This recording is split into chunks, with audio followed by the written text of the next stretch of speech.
পুজোর কেনাকাটা মানে আমার জুতা কিনতেই হবে, আর যেখানে কিনা একই ছাদের নিচে ছেলে মেয়ে বাচ্চা থেকে বড়, স্নিকার্স থেকে শুজ, এত এত সকল মাথা নষ্ট কালেকশন কোথায় গেলে পাবেন, লোকেশন থেকে শুরু করে ডিটেলস থাকছে এই ভিডিওতে। তাদের এত সুন্দর কালেকশন অনুযায়ী প্রতিটা শুজ এর প্রাইস কতটা রিজনেবল সেটা আপনারা জুতার গায়ে লেখা দাম দেখেই বুঝতে পারছেন। তাহলে চলুন শুরু থেকে বলি। আচ্ছা, আমি বুঝতে পারি না, আমি যখনই শপিং এর জন্য রেডি হই তখনই বাইরের অবস্থাটা জাস্ট একটু দেখুন। তবে কিছু করার নেই, পুজোরও তেমন একটা বেশি দিন বাকি নেই। যতই বৃষ্টি আসুক না কেন শপিং এ আমার যেতেই হবে। আমার বাসা টেরি বাজার, সেখান থেকে সোজা একটা রিক্সা নিয়ে চলে গেলাম রিয়াজউদ্দিন বাজার। রিয়াজউদ্দিন বাজারের মূল গলি দিয়ে সোজা ভিতরে গেলেই এই দোকানের দেখা আপনারা পাবেন। পুরো লোকেশনটা আমি আপনাদেরকে বুঝিয়ে বলছি। প্রথমেই তাদের দোকানে এত এত ইউনিক কালেকশনগুলো আপনাদের সাথে একটু শেয়ার করি। প্রথমেই তাদের দোকানে গিয়ে এই দুটো জুতা আমার ভীষণ পছন্দ হয়। তারপরে এই জুতাটাও একটু দেখছিলাম, তবে আমি পেন্সিল হিল পরি না, পার্সোনালি আমার বক্স হিলই পড়তে কমফোর্ট মনে হয়। হিল যারা পড়তে অ্যাভয়েড করেন তাদের জন্য রয়েছে অনেক সুন্দর সুন্দর কমফোর্ট কিছু জুতার কালেকশন। বিশেষ করে আমার কাছে তাদের এই কারচুপি স্টাইলের গুজরাটি জুতার কালেকশন গুলো বেশি পছন্দ হয়েছে। অনেকগুলো কালার ভ্যারাইটিস ছিল। বর্তমানে পুজোয় পরার জন্য সবচেয়ে ট্রেডিশনাল এবং ট্রেন্ডি জুতা বলা যায় এগুলোকে।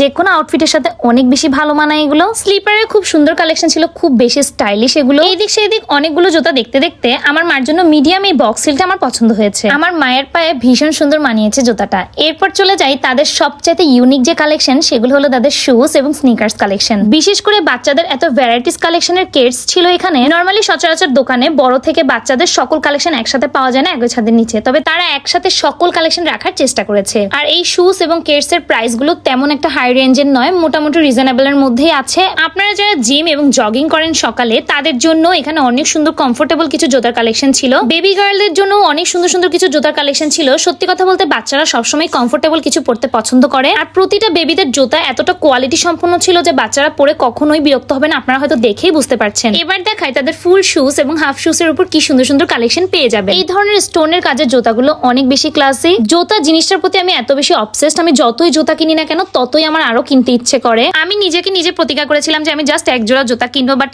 এত এত কালেকশন দেখে আমার মাথায় এমনিতেই ঘুরে গেছে। কোনটা ছেড়ে কোনটা নেবো সেটা আমি নিজেই বুঝতে পারছিলাম না। এরপর অনেক দেখাদেখি করে আমি আমার পছন্দের দুটো জুতা কিনেছি। মার জন্য এক জোড়া জুতা নিয়েছিলাম। তাদের দোকানে দেখলাম একদম নর্মাল স্লিপার্স এবং স্যান্ডেলেরও অনেক সুন্দর কালেকশন ছিল। তার সাথে নাগরারও অনেক ভালো ভালো কালেকশন পেয়ে যাবেন। এত শত সুন্দর কালেকশনের পাশাপাশি তারা একদম ছোট বেবি গার্লদের জন্য অনেক কিছু জুতার কালেকশন রেখেছিল। তার মানে বুঝতেই পারছেন এক দোকানে সকল বয়স সীমার মানুষের জুতা আপনারা পেয়ে যাবেন। আচ্ছা, বলতে তো ভুলেই গেছি, ছেলেদেরও খুব সুন্দর সুন্দর স্লিপার্স কালেকশন ছিল। এবার বলি দোকানটা কোথায়। রিয়াজউদ্দিন বাজারের মূল গলি দিয়ে ঢুকেই প্রথমেই যে জুতার দোকানটা পড়বে তার নাম হলো ব্রাইট শুজ। এই এক দোকানে আপনারা সকল কিছু পেয়ে যাবেন। ভাই, জুতা কিনলে আমার মন এমনিতেই ভালো হয়ে যায়। কি যে খুশি ছিলাম আমি। জানি না পুজো আস্তে আস্তে আবার কখন আমার মাথায় ব্যাগ আর জুতা কেনার ভূত আসে। বাসায় আস্তে আস্তে বৃষ্টি কোথায় উধাও হয়ে রোদ উঠে গেছে। ভাবলাম বাসায় যাওয়ার পথে আমি আর মা একটু ডাব খেয়ে নিই।